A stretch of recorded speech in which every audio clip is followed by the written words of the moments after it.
Tucked Everlasting, Chapter 24. Leaving the house was so easy that Winnie felt faintly shocked. She had half expected that at the instant she put a foot on the stairs, they would leap from their beds and surround her with accusations. But no one stirred, and she was struck by the realization that, if she chose, she could slip out night after night without their knowing. She thought the thought made her feel more guilty than ever that she should once more take advantage of their trust. But tonight, this one last time, she had to. There was no other way. She opened the door and slipped out into the heavy August night. Leaving the cottage was like leaving something real and moving into a dream. Her body felt weightless, and she seemed to float down the path to the gate. Jesse was there waiting. Neither of them spoke. He took her hand, and they ran together, lightly down the road, past other sleeping cottages, into the dim and empty center of the village. The big glass windows were lidded eyes that didn't care, that barely saw them, barely gave them back reflections. The blacksmith shop, the mill, the church, the stores, so busy and alive in daylight, were hunched, deserted now, dark piles and shapes without a purpose or meaning. And then, ahead, Winnie saw the jailhouse, its new wood still unpainted, lamplight spilling through a window at the front. And there, in the cleared yard behind it, like a great L upside down, was the gallows.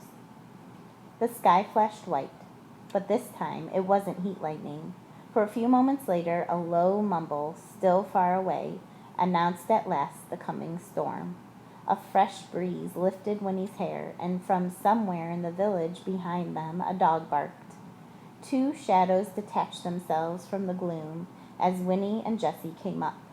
Tuck pulled her to him and hugged her hard, and Miles squeezed her hand. No one said a word. Then the four of them crept to the back of the building. Here, too high for Winnie to see into, was a barred window through which, from the room in front, light glowed faintly. Winnie peered up at it, at the blackness of the bars, with the dim gold of the light between. Into her head came lines from an old poem. Stone walls do not a prison make, nor iron bars a cage. Over and over the lines repeated themselves in her head, till they were altogether meaningless.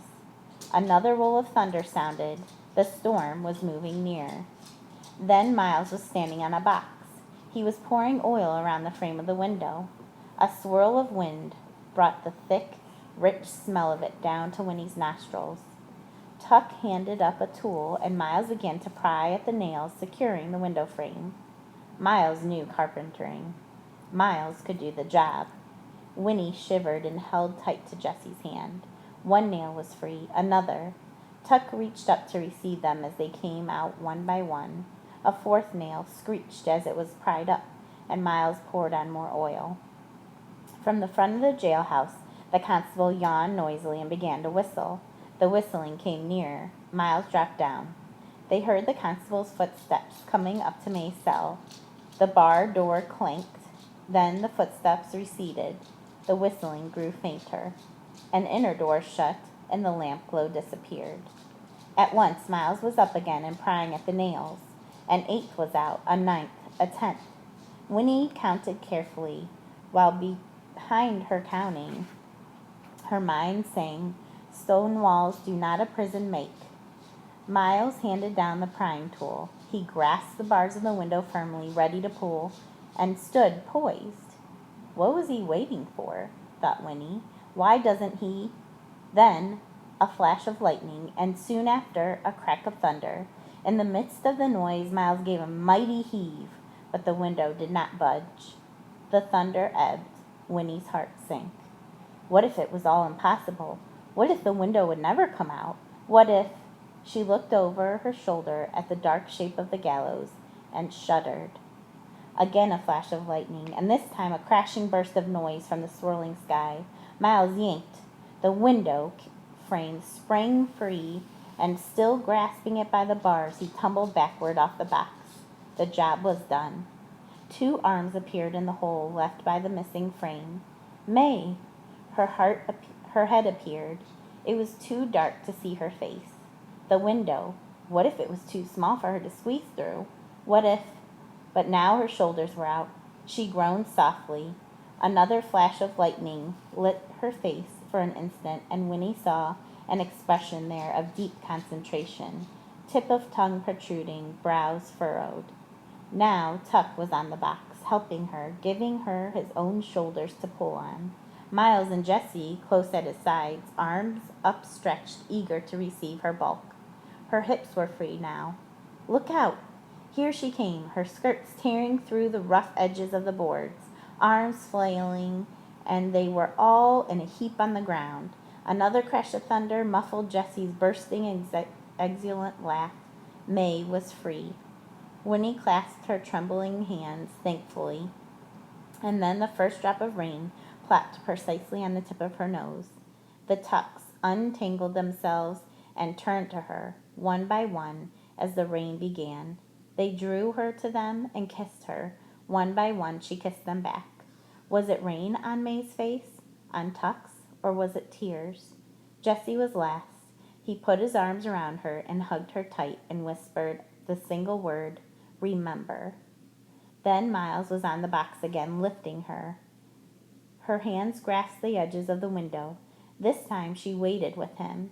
When the thunder came, it tore the sky apart with its roar, and as it came, she pulled herself through and dropped to the cot inside unharmed. She looked up at the open square and saw the frame with Miles's hands holding it. The next oblong roll of thunder saw it wedged once more into place, and then, would Miles put back the nails? She waited. Rain came in sheets now, riding the wind, flung crosswise through the night.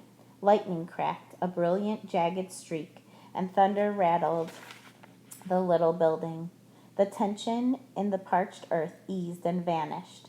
Winnie felt it go. The muscles of her stomach loosened, and all at once she was exhausted. Still she waited. Would Miles put back the nails?